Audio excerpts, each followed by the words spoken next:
పూర్వము అగ్ని పశువై ఉండెను, దేవతలు అగ్ని పశువుతో యజ్ఞము చేసిరి, అగ్ని భూలోకమునకు అధిపతి అయినాడు.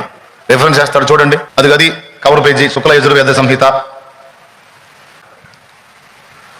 పూర్వం అగ్నియే పశువై ఉండెను, దేవతలు అగ్ని పశువుతోనే యజ్ఞము చేసినారు, అగ్ని భూలోకమును జయించినాడు, అగ్ని భూమికి అధిపతి అయినాడు. ఆయన పేరు అగ్ని అట, ఆయన పశువట, ఆయన యజ్ఞం అయ్యాడట, తిరిగి లేచాడట. ఒరే ఏమన్నా అంటేనేమో తిట్టేమని చెప్పి గోల చేస్తారు. అక్కడ పశువు తిరిగి లేచినట్టు ఎక్కడ ఉంది?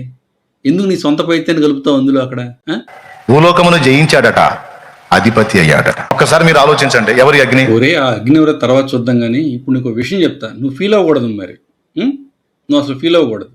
నువ్వు ఇప్పుడు 17వ మంత్రం చదివావు కదా, శుక్ల యజుర్వేదం నుంచి, ఆ అధ్యాయం నుంచి ఆ కొంచెం కిందకు వస్తే ఆ యజ్ఞం అయిపోయే పశువు గురించి ఏదో చెప్తున్నారు. నువ్వేమో యజ్ఞ పశువు యేసు అంటున్నావు కదా, అదే యజ్ఞ పశువు గురించి ఇక్కడ ఏదో చెప్తున్నారు చూడు ఒకసారి.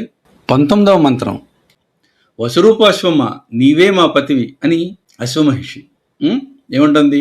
ఆడగురం అంటుందంట, గర్భమును కలిగించు నీ తేజాన్ని గుంజి నా యోనియందు ఉంచుకొనుచున్నాను, నీవు గర్భాన్ని కలిగించు నీ తేజమును నా యోనియందుంచుము అని అడుగుతుందంట ఆడగుర్రం. ఓకేనా? అంటే ఎస్. ఇప్పుడు నా ప్రశ్న ఏంటంటే, నువ్వు చెప్తున్న శుక్ల యజుర్వేదంలోని యజ్ఞ పశువు ఏసయ్యే లెక్కన అతని తేజాన్ని గుంజుకుని యోనిలో పెట్టుకున్న స్త్రీ ఎవరు అడుగుతున్నా నిన్నాడు. మామూలుగా ఇందాక చెప్పా కదా, ఫీల్ అవ్వకూడదు నువ్వు. మరి యేసు యొక్క తేజాన్ని గుంజుకుని యోనిలో పెట్టుకున్న స్త్రీ ఎవరు? గర్భం దాల్చిన స్త్రీ ఎవరు? యేసు సిలువ వేసుకునేటప్పుడు చెప్పు.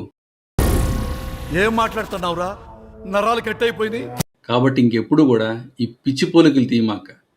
ముందు వేద మంత్రాల్లో యేసుని చూడటం ఆపేసి అసలు పాత నిబంధన పుస్తకం చూడు, అదే ఆ బైబిల్ అనబడే అబద్ధ కల్పిత కాపీ పుస్తకంలో దాంట్లో ముందు యేసుని వెళ్ళి ఎత్తుక్కు, అక్కడ చూపించు ఫస్ట్. పిచ్చ సన్నాసులారా.